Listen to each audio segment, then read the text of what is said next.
My dear friends and well-wishers, this is an interview conducted by two of our young students who enrolled for our online program, My Career Roadmap. They have interviewed Mr. Raghav Parikh, Senior Manager, HR Amazon. So many questions they have asked about his career, work, likes and dislikes. It's a part of our program. These students are in a process of creating their own career plans with us. We have created this YouTube channel for the students who are aspiring to create their career pathways. This YouTube channel would mainly have detailed interviews of working professionals of different career fields conducted by our mentees and career action plans created by our mentees. Please subscribe and also share it in your groups so that parents and students can use this as part of their research on career information. Hello, friends. We are live now on Facebook, and welcome to all of you. Welcome to our guest, Raghav Parikh. Welcome, Mr. Raghav Parikh. And welcome, Rennie, Philip, and Rachit Shetty. Rachit has joined us from Bangalore, and Raghav also is in Bangalore, right, Raghav? So as of now in Bombay, but yeah, you're it'll be Bangalore eventually. So it would have been great if we would have met in person, but friends, we have all limitations during this pandemic times, and that's the reason we are meeting through Zoom and Facebook Live and YouTube Live as well. I welcome you to the second session of Career Adda, online second session. And today, of course, what I did yesterday was I gave all the controls to the students, and the students are going to interview Mr. Raghav Parikh, who is Senior Manager HR in Amazon. And he has had a great career till now and has a great path ahead in the field of HR. And I wanted to introduce him, but I thought that it should really come from him when the students ask him questions. My friends, this interview session is actually part of our workshop, which is My Career Roadmap workshop. And Rennie and Rachit are two enthusiastic and lively students, two of the best students, I must say. And Rennie is a great singer as well. She is very active in all her sessions. She has been very active in a lot of other extracurricular activities, and she aspires to become an HR professional, and that's the reason why she is going to interview Mr. Raghav Parikh today. Rachit also is very energetic and has been a sports person, is active in athletics, and also very active in studies. And of course, he's student of 9th now, and he's joining from Bangalore. And he has been dreaming of becoming, he has two paths. One is either he wants to become an entrepreneur, or he wants to become an HR professional. So welcome all of you here. And now I'm going to take the back seat. And of course, let's begin with Rachit. Rachit, are you going to initiate the discussion? Or Rennie? Now it's up to you. So I'm going to start, sir. Okay. So good afternoon, everybody, and good afternoon, Mr. Raghav, sir. Hi, Rennie. Good afternoon. Please call me Raghav. Okay. I am Renee Philip from Mumbai, currently studying in the 12th grade at R.A. Podar College in Matunga. And Rachit. Good afternoon, everybody. My name is Rachit. I'm from Bangalore, and I'm currently studying in class 9 in Christ Academy ICSE. So we took up this career guidance workshop because we needed more clarity on what to do in the future and also how to achieve it. So we've come here today with all our queries to get a clearer understanding. So let's start with the questions. So Rachit is gonna go first. Yes, sir. So the first question I would like to ask you is, why did you choose to become an HR? Well, it's what happens is that whenever you are on your career path, like you are in ninth class, Rachit, right? So after ninth and then there is this always this question of science and the arts or whichever the like what are these specific fields that you want to choose after. So I went through that. Then got into engineering college, and while I was in my engineering, I really you can say discovered my so to say passion or love for a various different kinds of studies. Um, and while I was discovering that passion towards the other set of studies, so you can say humanities side, you can say the psychology side of the things, etc. I realized that probably this is something that I would want to explore. And honestly, it was not like um, I had something like written down and I just just followed it after say ninth class, etc. It was more of an exploratory process for me. And honestly speaking, I don't even know that that exploration has ended right now. Although I'm in this field for last almost 11 years and thoroughly enjoying it every day, but still do not feel that exploration has got over. What led me to it was that during my engineering, I realized that I have my liking towards or interest towards certain kind of things. I pursued that interest in form of say all the MBA exams, etc. that one does. And honestly, for me, the process was very, very straightforward. If I can get into the top 5 MBA colleges that are there in the country, I'll go ahead and do that. Right. So let me be very, very honest here. That is how I gave those exams. I got up into one fine college called XLRI Jamshedpur. Studied there, explored this particular subject, and have been in love with that since then. So that is how I actually came into or became an HR professional. I do not see how this is very, very different from say other management professions, because end of the day, after some point in time, what I'm seeing is that things do converge in terms of what the particular interests are for say management specific studies, right? So therefore, from that perspective, if I see, that's how I came here and that's how I've been enjoying. Don't know if I could satisfy you with a very perfect answer that these were the 3 things that I really tick marked. These were the 5 pointers that told me this is the field for me, and then I went for it. But it was an exploration, and through these various things in my engineering, I not just even explored psychology. Let me explain to you. I even explored a lot of other topics also. They also interested me a lot, but something was more into this particular field of say humanities and psychology, etc., which led me to pursue this career in HR.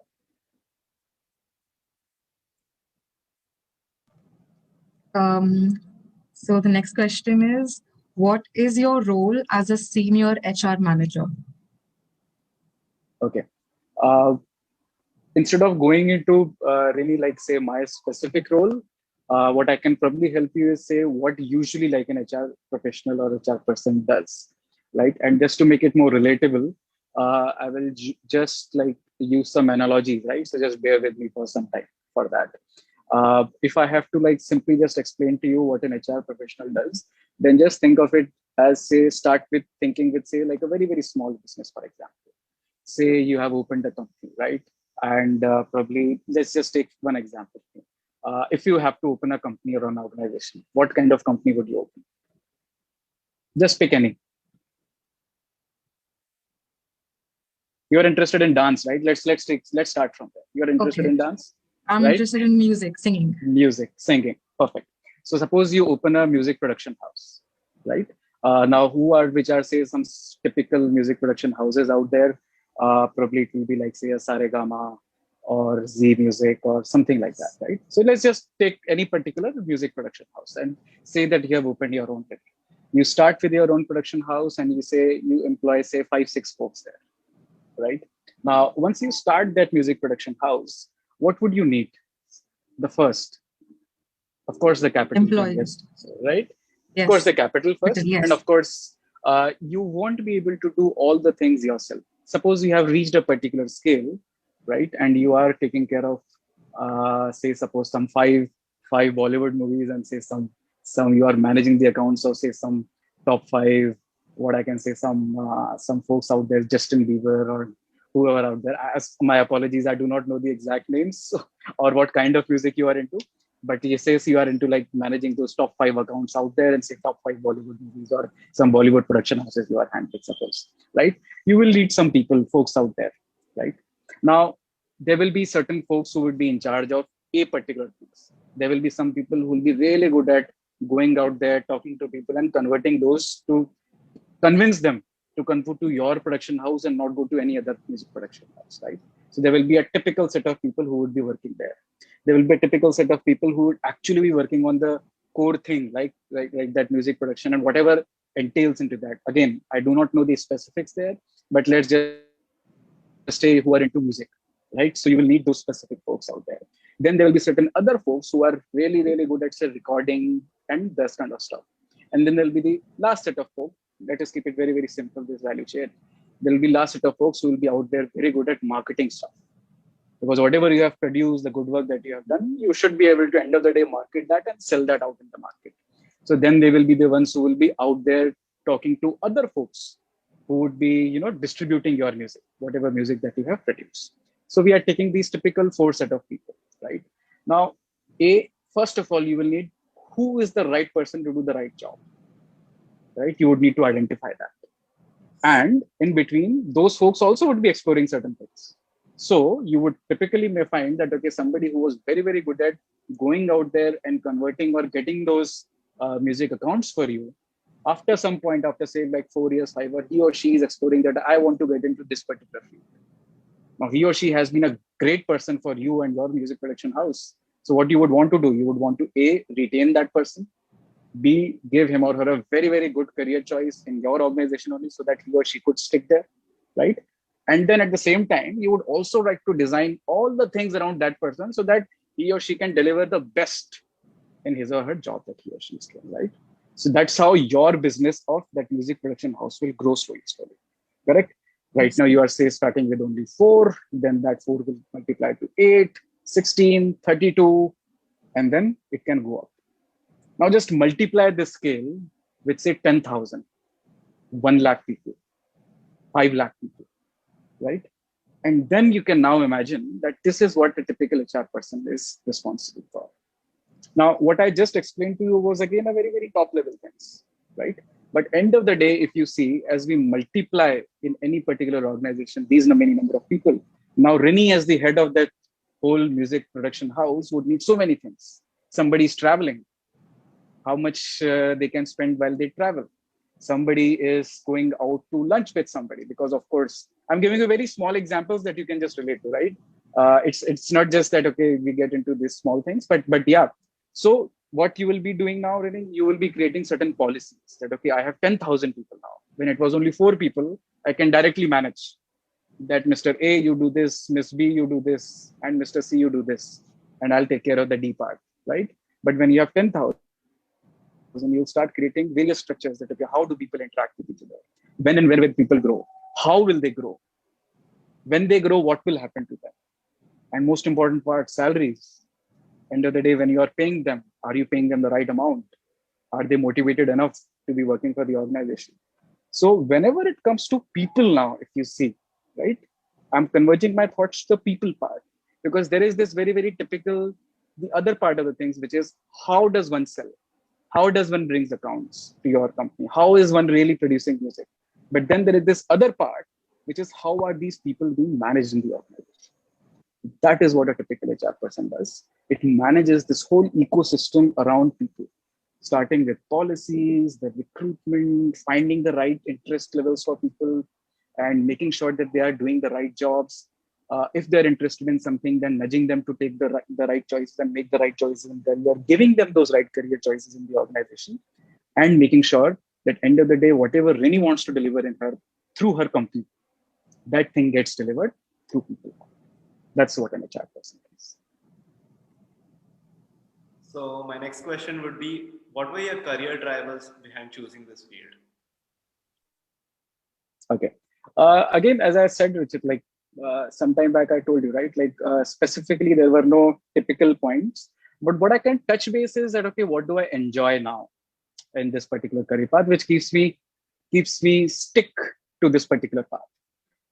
What I enjoy really working here in this particular part, which it is just making sure that when people develop, when you see that, okay, someone is going from step A to step B to step C, there is this inherent joy that somebody gets, right? Like I was explaining to Rini, once you have these so many folks around you working, and you kind of are, end of the day, say, responsible for their development, making sure that they are satisfied with their job, making sure that the business is growing, because the people who are doing that particular business or that particular job are very, very satisfied, motivated, and they feel that they are fulfilling their particular, so to say, fate. You can say fate, you can say they are fulfilling their satisfaction with their job. Because once you are able to do that, then automatically someone would deliver the best for the particular business. So as an HR, what gives me pleasure working in this particular field, or what gives me satisfaction in this particular field, which it is that I am able to deliver for that particular business goal through the people who are working, right? As I just explained, there are various things that you will require in a business. One of the most important things is the people who are actually, becoming a part and making it happen. As an HR, you are actually a very, very direct contributor to that business outcome through those people. So what gives me joy is to work with those people, to really talk to them, something like what we are doing right now. What you are asking me for my career drivers, probably what gives me satisfaction is to ask other people what are their career drivers, what do they like in their job, and to see really that, okay, what is not making them happy and what is making them happy, and to make sure that whatever makes them happy, that particular ratio in their day-to-day life goes up, and what does not make them happy, that ratio in their day-to-day life goes down. Because when this thing happens, automatically they will be really happy. They'll be like, every day in the morning they'll be out there making sure that, okay, they are doing their best and your work is done. That's what I like in doing this thing. So the next question is, what are the soft skills needed to be developed? Okay. One of the most important soft skills in HR is, I would rather suggest, is one is empathy. If anyone in the, say, HR field is, say, talking to some employee, right? Of course, when someone shares his or her likings, etc., the ability to be able to move out from your own shoes and step into the individual's shoes and be able to look at the world from his or her lens is very, very important. Because otherwise, what will happen is whatever biases, likes, and dislikes I have as a human being, that will be transposed to the other person, right? So I have to really, suppose if I'm right now talking to Rini, I have to look at world from Rini's eyes and not from my own eyes. When will that value add be able to happen? Because when I step into Rini's shoes and be able to see the world from her eyes, then at least I can say that, okay, what are the things available right now within my either immediate, so to say, environment or the extended environment, which is, say, either the direct organization or even outside, which can make me more satisfied with respect to the job handle, right? So an HR person's ability to really just be able to connect with the other person becomes very, very important. It becomes a very important soft skill, since we are talking about soft skills today. So this is, I feel, one of the very important soft skills, just to be able to connect. Now, certain people, it may sound very, very simple, honestly speaking. But then people or folks who are more interested in this, I would encourage them or nudge them to learn or read more about psychology, the human psychology. I would encourage them to read more about the unconscious biases. And I would also nudge and encourage them to read about inclusivity. These are the three things that can help you develop and expand your scope and the ability to be able to step into somebody else's shoes. Psychology, and again, psychology is a very broad subject. So therefore, I do not want to go into very, very specific which aspect of it. I may even myself not be aware of it. But in general about psychology and what are the various things that entail into whenever somebody is talking, or what are various things that a human being is thinking, or what are things that are running in people's minds, and what are the causes of that, what are the drivers of that. And then apart from it, say inclusivity, and the third thing that I said was about the unconscious biases. Second and third are kind of related, but but more about these kind of things that will help someone increase his or her empathy quotient. That's one of the very important skills. Yeah, I have one question, Raghav, here for you. See, generally what happens then when we think about professions like fields like IT or highly technical fields, which go on changing. There's constant need for equipping yourself with something new.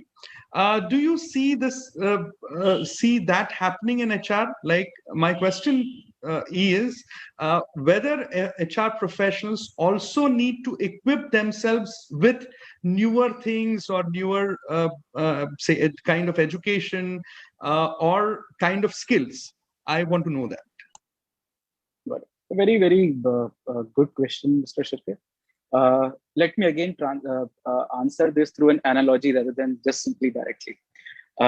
Let us take, for example, any particular industry or business right now, right? Let's take, for example, the specific field of IT you said. IT, when it started, it was more about, say, automating very, very simple, smaller things, right? Right now, IT is into a stage with the AI and ML, like ML is machine learning and AI we call as artificial intelligence. IT itself has transformed into not people working on this stuff, machines getting to learn to work on this stuff, right? True. So you can say IT has gone into, and I'm explaining it very, very simply right now. I don't want to go into like too many of details because I just want to keep this process simple and be understandable. So if I have to explain IT specifically, IT has moved into making machines do things or making machines do simple stuff, direct work, machines learning to train other machines to do the stuff. That is where it has gone into, right? Now, the skills that an IT folk would require in this particular case would be tremendously different, right? First, I was just directly working to code a machine. Now I'm coding so that the machine could code the other machines. Now, when the entire environment changes, as an HR professional, there are two most important implications. If I have to specifically now come to the HR, the specific question that you asked. A, I have to be able to manage such employees, because now I do not have employees who are working in this particular thing. Now I have employees who are, say, employee plus plus or IT plus plus in this particular skill. And that is the skill that I have to work with. And now it is, again, we have to go into the psyche here. It is not just that that particular skill is changing. Employees who are able to develop or show that skill or execute that skill are of different mindset than what were there earlier. So as an HR, again, I have to, again, as I said to Rini, right, empathy. I have to be able to relate to these set of employees, because now the tools and the environment that this set of employees need is very, very different from, say, what the other set of employees were needing, right? So now as an HR professional, I have to also upgrade myself. I have to learn what is there in their environment, because if I do not learn that skill, if not say deeply to be able to code machine, but at least the nuances of that particular skill, I will never be able to relate to them. It'll be like a profession of 10 years or 20 years or 25 years back, talking to a professional right now. I'll just not be able to relate to their environment. And if I'm not able to relate to their environment, how can I even think of making them get up every morning in the day and then come to be able to come to work? So all the motivations, the policies, and all the other infrastructure environment that I have to create around it. So that is the first part. The second part, where as an HR professional I have to develop, is those similar skills or those similar technologies or those similar kind of environment I have to create in the HR domain also. Let's take, for example, a very, very simple thing called, say, leaves. Let me start with a very simple example. Back in 90s or say probably even 80s, probably, people had to fill in a leave card, and everybody had a leave card and probably a big register in the organization. Let's say every department used to maintain that I have to fill in my leaves. And today we are in a places where organizations are saying there are no leaves actually. If you are sick, please go to home, please take rest and as much time that you need. But there are no like fixed quotas of leaves. We are even reaching those set of companies who do not even, who say that, okay, there are some 10, 15 leaves that you have, but do not worry. If you are sick, if you're this, if you're that, there are various conditions. You just go onto a portal, fill in the details in the portal. The portal will automatically ask you certain things and questions. Once you are able to satisfy that, please go and take off the leave. Nobody else in the organization, even, I'll not say not even know, but at the same time, I would just say that, okay, probably your superior, your department, or those other folks who all need to know about that you are taking leave will automatically be told that you are on leave. A very, very simplistic use case I'm telling. Let's take a little complicated use case now. Careers. Earlier, everything about what I said about, say, a career, etc., was a one-to-one conversation. Right now, there are portals where actually people can go fill in their details, as in, like, whenever people are in their organization, they can fill in their interests, what all things they have done. Their superiors and their peers will be rating them on that particular skill, so that the portal automatically, because there is a coding and there is an algorithm at the background, the portal will automatically suggest that, hey, Mr. ABC or Miss XYZ, you have been doing so many things. You are good at such and such skills, because that is what your peers and your seniors and your stakeholders have been rating you. Why don't you try this XYZ career that is available for you? Because it is also very, very related to the interests that you have filled in the portal, right? So the entire gamut of how you are managing people is also changing. So therefore, an HR person has to manage now in this new environment, both the how part as well as the what part. I don't know if I confused more or I tried to explain it. No, it was fantastic. All your answers are so fantastic. It has painted a picture of the HR field as, people generally think that it's a stagnant kind of field, but what you have painted here is so dynamic and so much energy in that. So thank you so much for that. Yes, go ahead with the question. So just like you said that you are responsible for making other people get up in the morning and do their job, I'd like to ask you, what makes you get up in the morning and do your job? Got it. So Rachit, I will also paint it or put it in two ways. You are a sports person, right? You said you are into sports. So which field are you into? The athletics, like running. Running, great. So Rachit, and if I may ask, in running, Rachit, and I understand that there are various nuances into it. So you are into the sprint, you are into the marathon type of running, or you are into an ultra marathon type of running. Which kind of running are you into more like? So I would like mostly 400 to 800. Mostly 400 to 800, right? So in the 400 to 800, Rachit, while you were at say, for example, you must have discovered that, so to say, passion or something, while say earlier you were just doing say simple running competitions with your friends, right? That's how I see, honestly, and that's how I'm seeing my son right now. He just likes to race with me. Right? And then slowly, steadily, I see him that if you are improving, then you at a school level, you can do that. And then you find that, okay, yeah, at school level, you are better. Then you go at I'll not even say a district level, but say within school, say there is a club there. So some 5-10 schools are coming in together, and then there are those competitions. And then when you go from that to a district or a state level, then you go to a national level. What happens when you go from, say, one level to the other level to the other level? What have you observed in yourself? Your self-confidence increases. Self-confidence increases. Right. But tell me a little bit about that journey. Don't get me wrong that, okay, you asked me a question and I'm asking questions back to you. But let's explore this thing together, because the question that you have asked, Rachit, is one of the deepest questions, and not just in the field of HR. Let me tell you. It is one of the deepest questions that you will explore, Rini will explore, everybody on this earth explores, that why do I get up in the morning and do whatever I do in that day, right? So let's just do an exploration, because I don't, honestly, I will not have a very, very direct answer again saying that, okay, these are the 4 things that I like, and therefore, yeah, my day is made. This is more of an exploratory. So let's just talk a little bit about this and just explore into this particular nuance. Yeah. So when you are, say with your friends, just running casually among your friends, and you came first, second, whatever it is. But yeah, you felt nice, right? And then when you started running at a school level, for example, or into that, say, a small group of say 5-6 schools coming together, and then you were running in that competition. What was the difference between this level, say casual running among your friends, and say 5-6 schools coming together and you were selected from your school, for example? Say? What was the difference between these two competitions?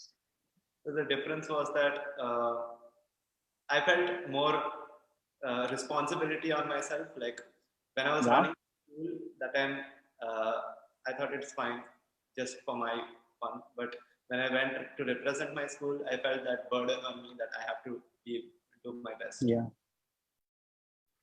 And do your best. Yeah, that's a very important thing. And when we say, Rachit, like we want to do our best, what all things happen, right? And let me give you a hint. First of all, we first simply start by saying that, okay, what is it that I'm really doing good? And where is it that I want to like improve those 1 seconds or 2 seconds? And I know, I mean, 1 second, 2 seconds is a very, very large window for a 400-meter or 800-meter race. And in 100 meters, so I will be talking about in say milliseconds. But even in say 400 meters, for example, I know that 1 second difference is a lot of difference. Were you doing it alone, or were there some other people who were telling you, giving you guidance, and seeing you probably run on that field and say, Rachit, yeah, this is where probably you need to just improve this technique, probably be stepping in this particular way. Let's change your shoes. Probably the shoes that you are wearing are not the right ones for this particular thing, or your foot length is so and so, or your foot is broader from the front, or I don't know, whatever XYZ things are there. But those were the nuances which got into making sure that 1 second improves, right? Those things might have happened. What else? So that is one part. You feel more responsible and you want to do your best. One layer below we went, we started exploring all these things about ourselves, which we were not able to explore while we were casually running with our friends. Because at that point, nobody cared if you even wearing shoes or not. And it was just a casual run. So therefore we did it. Now we are even thinking that, okay, what kind of shoes I am wearing? So it is something really, really sincere and much more dedicated, right? What else? Let's talk about 1 or 2 things that you observed while making that shift from school casual running to a school running. There are no right or wrong answers. So just let's just explore. So I think my self-confidence increased and decreased at the same time, because when I see the other people who are there in the competition, you just keep thinking in your mind that who is the one who is going to beat me, and how can I do this? Then you start training your mind that you have to stay concentrated at this place. You have to do this. So don't increase your pace once. So that keeps on going in your mind. But when you're running in school, it's like just start running. Then whatever happens. Correct. And I want to thank you, Rachit. Thanks for being such an honest, giving such an honest answer, because that is right. And that does not happen with you, Rachit. That happens with everyone, right? And that happens with me also. Let me put out straight. And therefore, the question that you asked, what makes you up every day in the morning and just go to work every day? These are the things, Rachit, that you will realize. To be able to marry the love that you had while you're running casually with your friends with that state level competition. Let's increase the stake now, that you are not just among the school, but you are representing your state. Let's increase the stake now a little bit more. You are not just representing your state, you are representing your nation, for example. To be able to marry these 2 things, that just casual love for running with that kind of responsibility, with that kind of thought process that, yeah, what do I do? Where is it that I can improve? To be able to handle that pressure that, yeah, I mean, right now I'm representing India. There are some other folks who are representing the US, the China, the Australians. So all these are there. And that same thing would be running in their mind too. So Rachit, that's what happens in a career or a profession, honestly, with everyone. We get up in the morning every day and we try and make sure we love something doing. But at the same time, there is a responsibility. We know that, okay, there are some areas that we need to improve upon. We know there are certain areas which we are really good at, right? And there is this constant thing of trying to just bridge the gap between the two, right? Because end of the day, you are going to spend that 10 to 12 to 14 hours in that job. Like even for example, for that matter, those national runners, they are like, and I got to understand this real whole thing because I myself was a national level player for say basketball, for example, right? and I had to pursue different things, etc. etc. Not going into that and coming back to the question, Rachit, this is what happens exactly with me also every morning. I understand that, okay, I love doing this. I want to make sure that, yeah, my organization, my people, everybody achieves the goals that this business has set for itself, right? But at the same time, I know while doing that, all those things, there are certain things that I'm really good at. There are certain things that I need to constantly improve. Now, that improvement can happen two, three ways. That improvement can happen by learning. That improvement can happen by talking to your peers, your seniors, etc., and really asking that, okay, yeah, all these things were done. Where did I do well? Where did I not do well? Just like after running, your coach would be coming to you and telling you that, Rachit, this was a very good move that you made. In these two, three areas, let's try and improve. You can pick up the pace after that point in time, or you can reduce your pace at that point in time. And Rachit, whenever is going to play next and practice, this thing keeps improving. So now what you see, Rachit, is actually, it's not just a one-way process. It is a circular process, right? So you started by loving something, you did something improvement there, you observed something, you really made sure that, yeah, somebody teaches you and tells you, yeah, these are the areas that you do well. And then you come back and practice it again because you love doing that. And this thing goes on and on. And at this cycle, you have to see it like a helix. It's a helix which is going upward, right? Yes. And after some point, Rachit, what happens is, as we grow in our lives, there are various other responsibilities that get added, right? You become a father, or you just take care of your own parents, or you take care of the larger society by doing whatever thing that you want to do, right? This particular cycle helps you keep going upwards, and upwards. Because you know that, okay, whatever you are doing is not just making an impact on you, now it is making an impact on a larger and larger scope. Yeah, that gives you satisfaction every day in the morning. Even though you know that there are 5 things that you have to work upon and improve upon and learn and work, but still every day when in the morning, when you wake up, that gives you a fresh feeling that, yeah, I'm not just making a difference to say just my life or 2 other people's life or just my immediate family. I'm making a difference to much larger things, right? That gives you satisfaction. So I don't know, again, I gave you a very direct answers on the 5 things that probably make you, so to say, get up in the morning and work. But this is something that I feel it's a cycle. It's a cycle. And if I have to just summarize this cycle, this is a cycle again that one of my mentors told me. And this cycle is called as COA, which is curiosity, observation, and action. If I love something, then I become really curious about that particular aspect. I get to know more and more things. I want to learn more and more things about it because I'm curious about it. Then I start taking actions to improve myself on that, right? Or rather, let me put it that way. When I become curious about some things, I start making more observations both about myself and then try and see that, okay, what all areas do I want to improve? And then I start taking action. When I take that action, I become more curious about those things.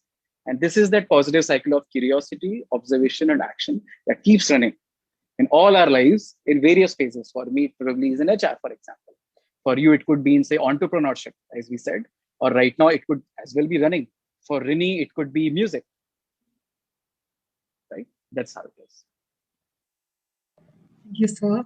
Next question is, are there any courses you would suggest us to take? Okay. And I assume, Rini, we are speaking specifically about the HR field? Yes. Yes. Okay. So Rini, there are various probably areas through which you can go into HR.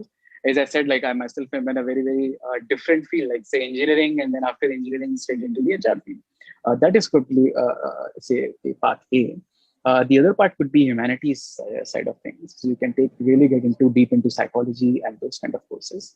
And from there on, you can get into, say, either an MBA or do an HRM courses out there. You can go from the art side of things, right?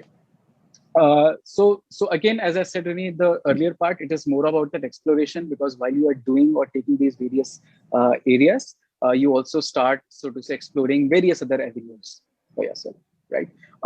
Typically, right now, what I see is, at least in the R domain, you get to an MBA college, and post that post that MBA college, you get into the actual field. But then there are various things. You can say get into the psychology part of things, get some work experience, etc. And then after post 2, 3, 4 years, get into an MBA college, and then come out of that and take the actual, so to say, get into the management side of things. Or you can straight away, like I was a fresher. I did my engineering, and straight away after that, as I told you at the beginning of our conversation, we just like, my aim was like top 5 colleges. I get into it, I'll get into the management side of things and get a job or something like that. So yeah, I did that. And then through that, just after engineering, I got into an MBA college and did that. So there are various MBA colleges into it, and there are various colleges in that. I may, honestly speaking, Renee, I myself might have very, very limited knowledge in terms of the number of courses, etc., what you have. And therefore, if you are curious about this, start making observations. You go online, you'll find various, so to say, forums and channels who can guide you a lot better into this area. Make your observations and then start taking action into that. Thank you. So my next question would be, what did your career path look like from a studies point of view? Like, was it hard, or some points, aspects which you remember of your studies? Okay. If I get the question right, Rachit, what you're asking me is the straight, what probably were the milestones in my study. Yeah. That's fairly simple. And if there is something else, please ask me that also, because what I've understood it. So I did my post 10th. I chose science because I was very much interested into it. And I don't know, it was lack of options or my own curiosity and observations into going those areas or whatever. I really don't know, right? So it was science basically I chose, and post that I got into engineering, and post engineering I got into an MBA college. And from there, I got into an organization and started moving my way into this HR field. That is a very direct question, but if it was something else, please feel free to ask. So I think you covered this, but which universities do you recommend? Like when you are hiring a person, when you see their resume, what colleges would you see and hire them? Okay. Really, so if I have to talk about, there will always be this inherent inclination of people to say, go for and select, say, one of the best names that in any particular university that's to become. So again, I do not know the rankings specifically right now, but you can again go online and check those rankings. But let me come out again very honestly in this particular part. That is only the initial part. After 10 years, what I'm seeing right now, like I spent almost like a decade in this particular field, and there are many folks who have been like spent like 30 years. I know such mentors who I really, really respect, who are like spent 30 years, 35 years. Even they are from like some of the best colleges, but I understand that colleges, etc., will make an impact at the beginning. Definitely, they will give you the right environment, and they will give you the right, so to say, pedagogy, and they will use the right pedagogy to be able to teach you, to be able to become, there's again that curiosity, hone your curiosity, get in the right observations and take you those actions at the beginning. But as you progress in your career, these things become secondary. What becomes important is that once you have gotten into something, as I was discussing with Rachit, right? How are you for yourself being able to create that positive belief cycle? And how do you keep rising with that curiosity, observations and actions in your particular field? And how do you keep getting better and better and better at it, right? So you love certain thing right now, try and get into the best of the colleges, of course, but let us again accept it. Like it's not in our hands straight, right? We will go out, do your best, right? And make sure that you are able to do the best when those 3 hours or 4 hours of exams come. But in the longer run or in the longer term, what will make the difference is that positive cycle that you are able to create for yourself. Get up every day, therefore, in the morning, see and realize that, okay, there are those 5 things that I have to keep learning, and those 5 things will keep changing. Those 5 things, what are there really for you today in the 12th class will be very, very different from where you are sitting at my, but there will always be 5, 6, 7, 10 things that you can keep learning and doing yourself. Just keep doing that. What is the brand name of the college that you were will be left behind very, very soon, very, very fast. So please go out there, try and identify. I'm not discouraging you. Please go out there, try and find that. give your best in those examinations. But then if you are really interested in something, just pursue that and keep remembering that 5 things that you have to get up every day and keep learning and becoming better at. So I think the next question is the most important question, which everyone would like to know. Like, what is the earning potential in the field of HR? Okay. When we say, okay, earning potential, Rajit, okay. See, I have seen folks earning the, okay, let's take this example, Rajit. I was one day just reading some trivia on who are the highest paid YouTubers, right? And I was shocked to know that the world's highest paid YouTuber is an 8-year-old guy called Ryan. He makes simple videos on his day-to-day life and how he sees the world out there, right? And probably what he must be making in a single day would be more than what 99% of the Indians would be earning in a year, right? So what is that insight? Why I'm sharing this right now? When you asked a very specific question on what is the earning potential of HR, the specific answer, Rachit, is it depends. If you are interested, and if you take those 5 things that I said to Rini also and to you also earlier, those 5 things, you get up every day and you know that, okay, these are the 5 things that I'm going to improve upon myself, etc., etc. Things will fall in place or will start falling in place. You have to be patient and you have to keep doing it. Then there are these most unusual things people find their way out there to just, even if they were earlier not an earning potential, they have made it a source of earning data, right? So, and at the same time, we will also find people coming out of the best of the colleges, but probably not too good at finding that positive cycles for themselves, and at the bottom of the stack. So you will have all sorts of people out there. Earning potential wise, it will have the same earning potential as any other management profession is, which is good. Right? I again cannot put a figure or a number to it, Rajit, because it is very, very different. These things work very, very differently in terms of the how are you growing, how much skilled you are into a particular thing, what kind of niche you have been able to create for yourself, and at the same time, what kind of industries, etc., that you are working into. And again, as I said, it will depend on that particular positive cycle. So earning potential is as good as any other, probably say a management stream earning potential is, right? But why did I touch upon that YouTuber's profile? Because it was an experience for me. I didn't know about that. And then I came to understand that, okay, the world's top 10 most paid YouTubers had 2 kids actually, not just 1. There is also a cute little girl, I forgot her name, from Russia. There are her videos also on YouTube, and she's also one of the top 10 YouTube grossers. Simply on how is she living the world with her parents, and what kind of stories are being revolved around that, etc., etc., etc. And then there are those top 10 YouTubers. If you see, they are not from any specific so to say profession. They are all freelancers, just following their passion. Just simply following their passion. Of course, they found a way to be able to marry this passion, that casual walk or stroll or run with their friends. They were able to marry this with the India level, so to say, or say a world champion runner. They were able to marry these 2 things together very, very beautifully. They were able to create that positive cycle. Did it get created in just just a stroke of this thing? Probably no. It took them time. They must have committed like blunders and mistakes in the beginning, right? But they learned that, okay, this will work and this will not work. This is what people are looking for, and this is what people are not looking for. So they created that cycle for themselves, and slowly, steadily, they moved into that one.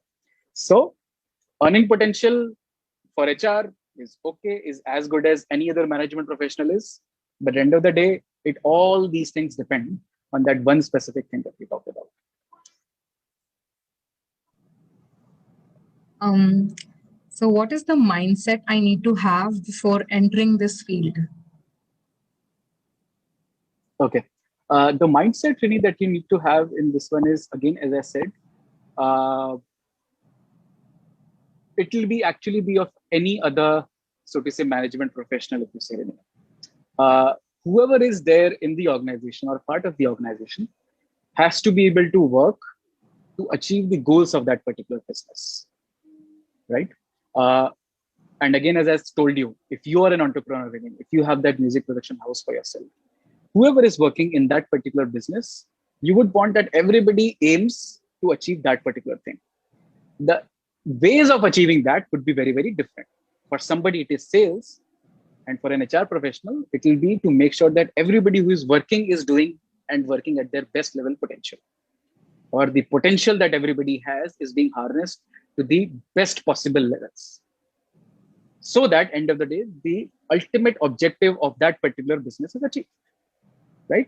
So in this particular domain, Rini, if you enter, the mindset that you need to have is that I have to work a lot with people. I have to be able to have that empathy and that relatedness to those folks, and have the capability or ability to be able to marry that with the outcome that ultimately an organization or a business is looking at creating. And ultimately, if you see any business out there, which is making an impact on this globe, on this state, or on their, even like the smallest of the level to the highest of the levels, any business you will look at, they would be working to be able to create a better place for everyone else. They are solving their problems for the customer end of the day. They are solving a gap. They are solving a need for a particular customer. Like that YouTuber, that names that I took, right? Ran. He is also actually solving a particular need for a customer. That's why he is getting paid that much. So to be able to find that need, to be able to relate to that, and then see that, okay, whoever people are working in that particular business, how are you able to make that happen for all of them and not just yourself, right? That is that empathy. That is that thing that you have to be very, very mindful that when you enter, probably you will not be able to make that straight that, okay, I go out there and sell XYZ amount, and that's why I'm able to contribute to that business. But through these people, and through these folks, I have to be able to make sure that how do I contribute to the business. That kind of mindset is required for this. Again, may not be able to directly be relatable really at this point in time, but start thinking at from the point of view that, okay, if you were an entrepreneur, if you had your own business, what would you want to do? And then probably you will slowly and steadily get to that mindset, that what kind of mindset would be required, because that is exactly what an entrepreneur and a business head would also be doing. Yes, sir. So the next question would be something which is important to me specifically, because my interest, at least for now, keeps on changing like every day. On a day-to-day basis, my interest changes like very fast. So I would like to know how versatile the field of HR is. Like how, if my interest changes at that time, can I jump to some other field? So that's what I would like to know. See, definitely, Richard. See, end of the day, when we say, as I was explaining, end of the day, when everybody who is there part of the business, right, the core mindset is that, okay, how do I contribute to this particular business growth? How do I contribute to this particular, so to say, organization that I'm working in? How do I contribute to making sure that the organization, end of the day, succeeds, right? So if that is the mindset, if you see, Richard, there are just these various different kinds of works that people keep doing, right? So if you are into HR and you feel that, no, probably I would want to directly get into something like a sales and then be able to achieve that, of course you can go out there and do that. Of course, you will have to learn those 5 things in there also, get up in the morning every day and keep getting better at that particular field. After some point in time, you can get into other fields also. So it is quite a versatile field, Richard, as we are putting it now. I have seen people move very, very seamlessly from HR into marketing, into sales. Is just the ability for them to be able to go out there, learn that particular thing, and then succeed in that particular field. So that persistence is needed or required. If you want to ask me that, okay, if I get into something and I'll get stuck, there is nothing like that. There is no management field, Richard, in fact, where you will just enter into something and get stuck. I have seen R&D folks becoming CEOs of the organization and be some of the best CEOs of largest of the organizations. I have seen techies becoming CEOs of their organizations and becoming one of the best. You see out there, right? You have so many examples out there. Take the largest of the, so to say, any tech organization right now on this planet today. And you will see their background. They were at the beginning or at the core, they were techies. They just knew how to solve a particular problem. They saw a problem out there in the market with the consumers. They were able to plug that gap, fill in that gap, come out with various products. They failed, they succeeded. They just made sure that, okay, they had those 5 things in their morning every day to keep learn and to keep growing. So therefore, with you also, Rachit, HR as a field, you will get to enter right now. If you feel that, okay, something else can give you that satisfaction and you are more curious to learn and explore something else, you can be able to do that. The only thing is, in a profession, it is advisable to do those kind of experiments, etc., at the beginning. Again, not a hard and fast rule, but it will be better to be able to do that in the beginning, because as you keep growing in the organization, you may want to have to come back and then start from scratch for something very, very different or something very different. Take, for example, if today, if you have to say, get from this to say snooker, right now you're into running, but somehow you played, say, again, you just went out with friends and you liked snooker, right? No need of running, stand there in an AC environment, you know, and then just keep playing snooker. I mean, nothing good or bad about it. But then when you start doing that, probably you might be a national level player in your particular field. But when you come back to snooker, you'll have to say, start with that club or that small place that you have gone into, and then prove yourself first with your friends. Then after that, and then reach the national level. So to be able to reach the national level in snooker, you'll have to again start from the base and then slowly and slowly rise up. Many times, again, not a hard and fast rule. Many times you'll find people do not want to come from the national level to a rookie level again and then start their way up back to national level. So therefore, it is advisable to say start early, experiment this early while you are at a, say, a district level or a state level, right? And then, of course, because that journey will also take its own time, etc. But yeah, you can explore all those things. So again, I don't know if I was able to explain to you, but this is how I see, say, versatility in careers. Do you ever get bored in your job? Okay. Let me put it this again, really. You do get, right? You do get bored on a particular day with, say, something. But if you have those 5 things in your mind that you also have to get good at, that boredom fades away quickly. It's not that every day it will be the best thing you are doing, right? You try and do that, but that's okay. For some days it will just be a normal things, right? So just take, for example, music, for example. Sometimes you are listening to some things and it just clicks and you keep going about it, etc., etc. But some days you don't want to listen to certain music, right? And that's okay. That's perfectly fine. It doesn't mean that you are not interested in it. It's just that, okay, your mind is craving for something else for some time. So then probably you will pick up a book and read it that day, right? So I will not call it boredom, but I would just like to call it that there are certain days that you just want to wake up and say that, okay, yeah, today I want to do something else and not just the normal course of things. So that day you will keep it as lighter and then you'll keep switching. So some days you'll be like really, really into things and, pushing things and getting things done. For certain other days, you will keep balancing it with, say, reading a book, keeping it casual, keeping it normal, etc. So those days do come and they are part of life like everybody else's life is. So I think this is the last question, which is like related to us. Then there will be one more question which you'll tell from your point of view. So I'd like to know, what is the competition in the field of HR? Like, is there a lot of people who are becoming HRs, or are there very less people compared to the number of companies?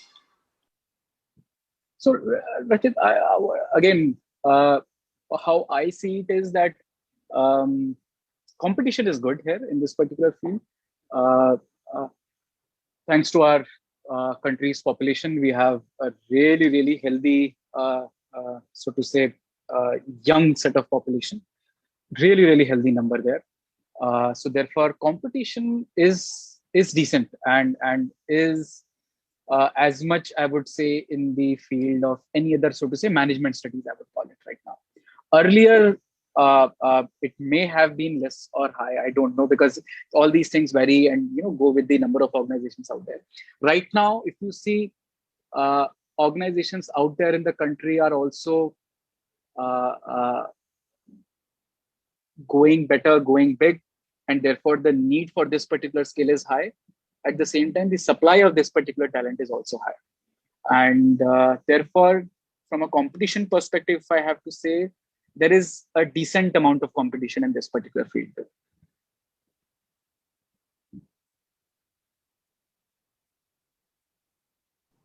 Yes, sir. So the last question is, if you could go back in time, would you change your career path or no? Okay.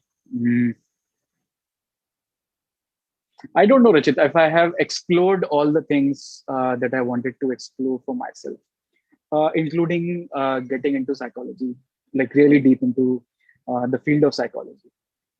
I would want to explore that region. I do not know if I will be able to change my career or profession, or if I will go back, it will be changed.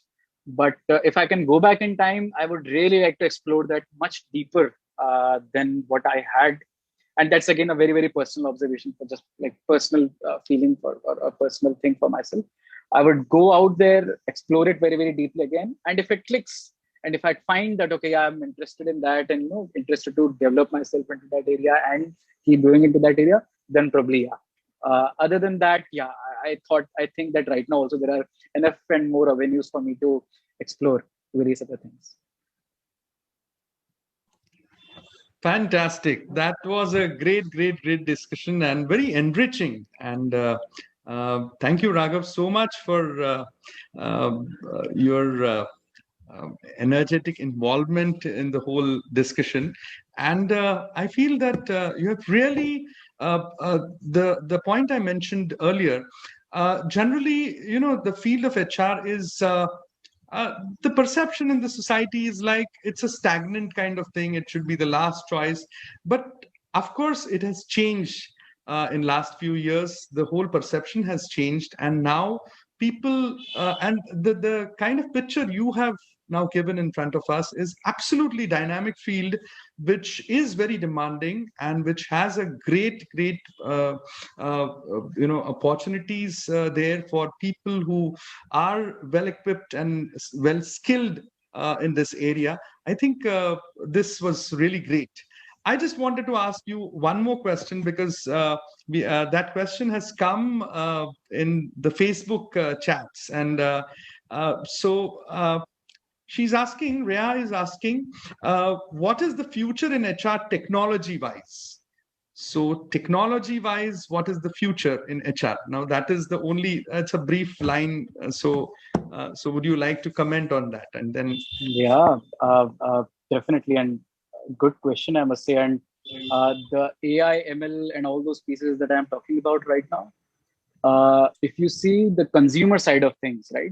What are these AI, ML, these platforms are trying to do? They are just trying to understand more and more about that. Okay, how do people behave? How do people react to certain things? And what are those dynamic changes that happen at the back end?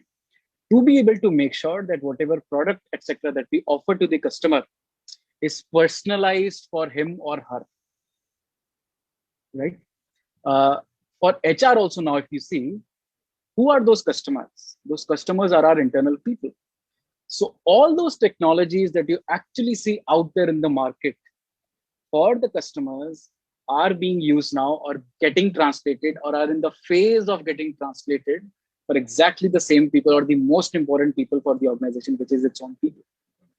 So again, how do you positively make sure that whatever things I talked about, those career choices, whatever makes me happy, even the mundanest of the things, like say policies, how can I customize so that the person XYZ gets a thing customized for him or her?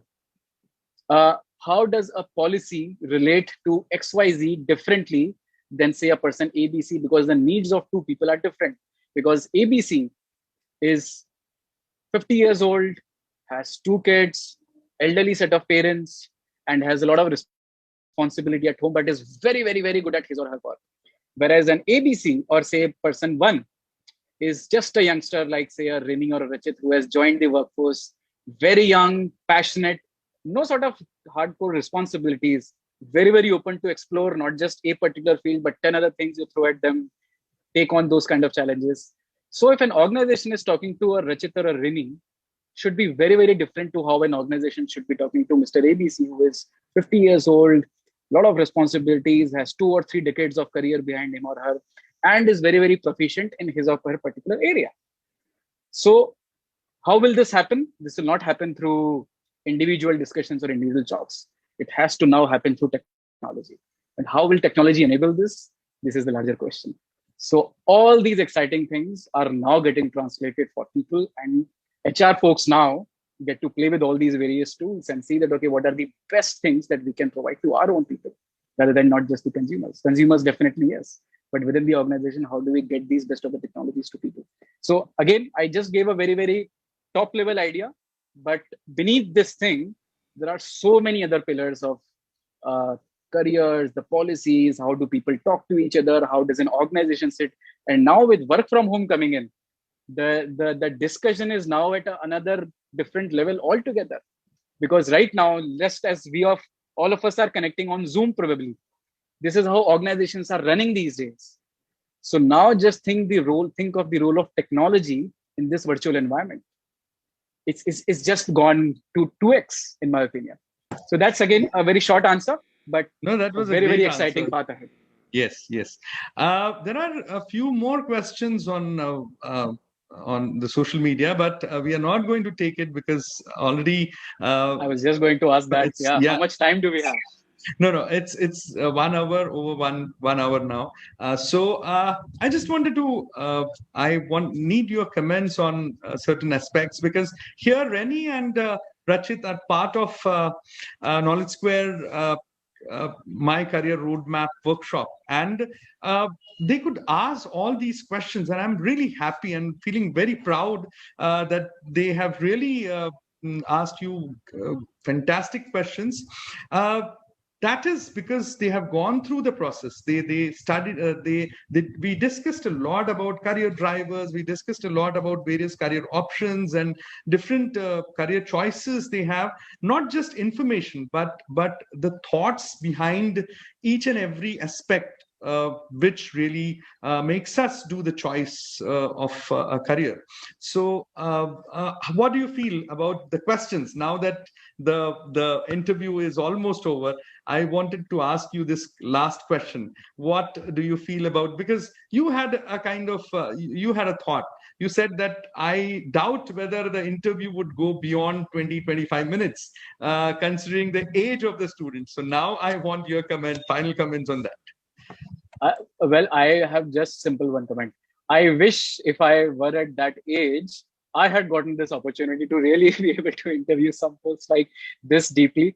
So I am glad that people now take career and these kind of choices such seriously. Honestly, I feel this is a very, very deep thing that we are going to do for the rest of our lives.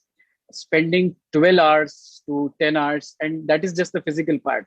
Mentally, you spend almost the whole day, or you're almost your whole life like thinking about this, getting better at it, taking feedback, seeing that, okay, what are my areas of opportunity? Where can I improve? How can I become better at it?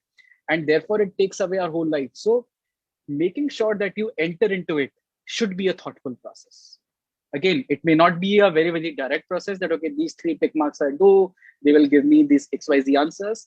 But this deep thought, I'm really glad that students are now putting into this area. I wish I had a similar kind of, so I can put it, say, either guidance or that kind of thought process when I had started my journey.